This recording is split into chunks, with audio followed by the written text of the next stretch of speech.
He's failed to state a claim even suggesting liability. How is it foreseeable to us that he would gobble multiple medications, buying them off the internet, without even consulting a doctor in person? It's not just foreseeable. It's exactly what you count on, seducing the more vulnerable members of society to fall for your snake oil potions. Oh, that's just absurd. Your Honor, hundreds of thousands of people die every year from prescription drugs. 27,000 people were killed by Vioxx. If you believe one FDA official, possibly 50,000. Yes, but you can't sue these people for Vioxx. This isn't about Vioxx, which they don't even manufacture. I'm talking about an industry-wide pattern.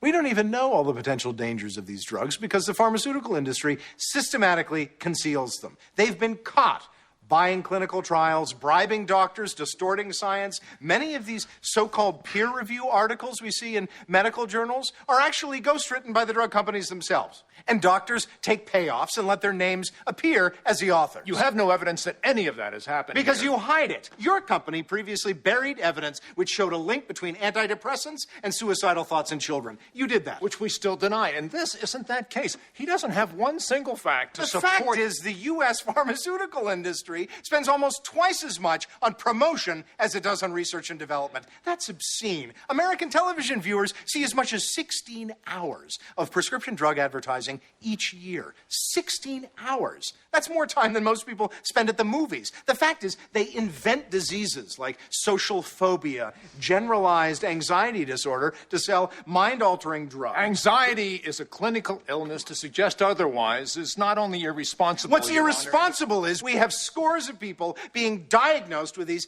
vague mental disorders, millions of whom are children. What's irresponsible is we have 3-year-olds on antidepressants. Why? Because the drug companies, just like big tobacco, know that if you get these kids when they're young enough, you have a customer for life. I should sue you right now. You do not get a pass. You want to sue me? because... Please do. Because truth is a complete defense, and I'm not the only one saying this. This industry invents chronic diseases, be it restless leg, dry eye syndrome, or these unspecified sleep disorders that require taking nightly doses of habit-forming tranquilizers. They first concoct the disorder, next the drug, and then they blitz the public with commercials to convince them they're afflicted, and it's especially effective with senior citizens. My client was popping pills like candy. He almost died. He's out of control. Your industry is out of control. You manufacture and sell disease at exorbitant costs, and the FDA refuses to regulate you. The pharmaceutical lobby has a death grip on Congress. Mr. Shore, you need to settle down.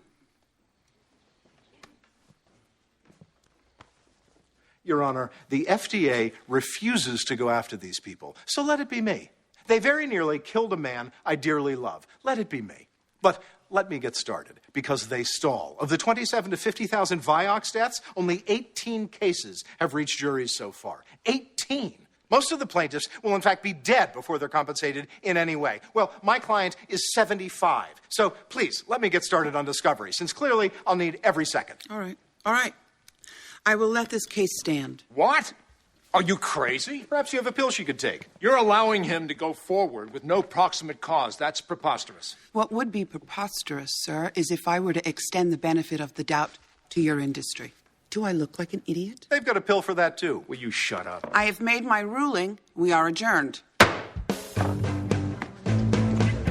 You've bitten off more than you can chew this time, my friend. Oh, I don't swallow. I just chew up and spit out. We'll see. Zing. I can see you're good at this.